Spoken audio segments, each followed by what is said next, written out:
I'm Annie. I'm a qualitative research associate in the Department of Global Health and Social Medicine, and I work within the Centre for Society and Mental Health. What's really great about this role in global health and social medicine is the ability to be focusing on, really practical, real-world research topics that stand the chance of making a difference to people's real lives, but also with that really reflective, theoretical and methodological focus as well, and that time and space to think and develop my understanding of concepts and then bring that all together in projects that stand a chance of having some real impact in the world and hopefully improving people's quality of life. I really just came into research through a love of doing research, doing analysis. I've always liked sort of organising data, numbers, words, and my first degree was in linguistics and educational studies. So I really enjoyed the little research projects that you do as an undergrad. You can get your teeth into some proper data collection and analysis, depending on what courses you take.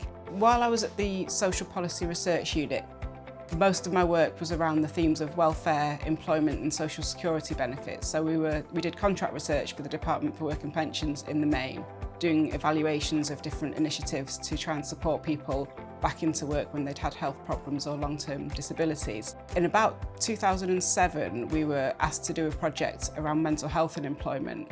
And although I'd always loved research, this was the first project that really fired up a deep interest in me around mental health, and suddenly found myself properly fascinated by all the topics and issues that raised. So the project that we were asked to do was interviewing people who had experience of claiming incapacity benefits, as they were then called, due to mental health problems. And then closely following from that, DWP asked us to do a sort of sister project, which was with people who'd stayed in work alongside experiences of mental distress and mental health problems. What really started to fire this interest in me, what is mental health? What really makes a difference? And those projects really showed it was a real combination of sort of structural factors, organisational factors, individual and interpersonal.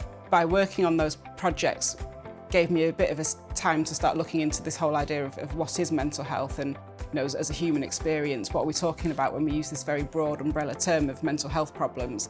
And in the years since doing that project, I've been able to continue to work in those areas of research and start to explore those questions and learn a lot. I saw a job advertised at the Centre for Society and Mental Health based at King's, which I couldn't quite believe it when I read the spec. I sort of had to pinch myself because it was bringing together, the job role was bringing together all of the things that I'd been so fascinated by and been working on for sort of the past 10, 15 years. And what I'm really appreciating now about the role at King's and in global health and social medicine is having that time to really delve into some of these more theoretical and conceptual issues around what is mental health. We use that term mental health or mental health problems now to talk about so many things, and it's become very current.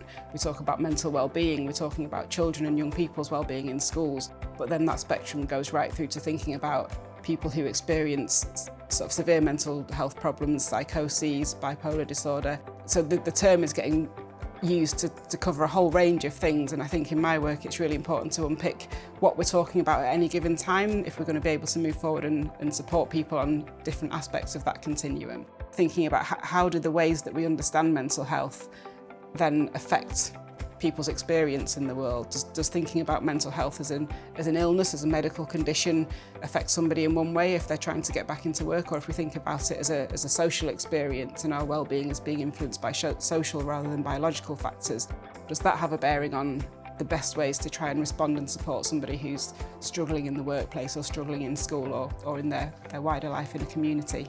I do have my own sort of personal lived experience of mental health problems at different points in my life. They obviously give me some insight into some people's experiences, but actually more what it does is make me realise that everyone's experience is unique, and you can't ever presume to understand what somebody else has lived through.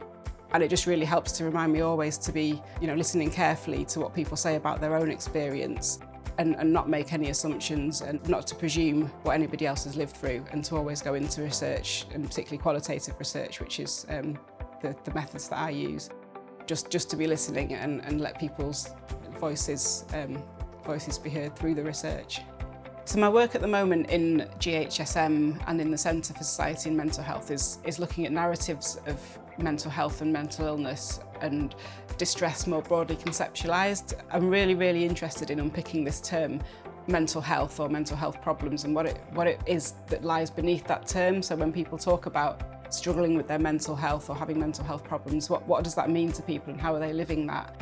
So I'll be using narrative methods to work with people who have experience of unemployment, worklessness, benefit receipt because of mental health, to try and get their stories on how they arrive at that place, how they see that unfolding in their life.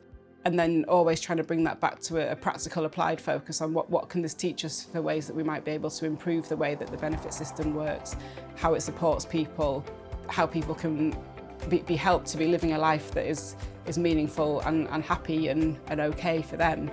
I came into this job mostly through applied policy-focused research, and I think that will always be part of what drives me as to improvements. But I think what I'm really enjoying about being in GHSM is that real balance of applied work but also theoretical work, so that there's time and space to speak with other really interesting, really intelligent people about concepts and theories, and at the same time, where I am in the Centre for Society and Mental Health, also be always thinking about impact and how can we take our research back into the real world. One of the things that's been so interesting and enriching working in the department is this partnership with the Institute of Psychiatry. We've got people who've got a clinical background, people with psychiatry, psychology, working with people in global health and social medicine, bringing the real sort of sociological perspective.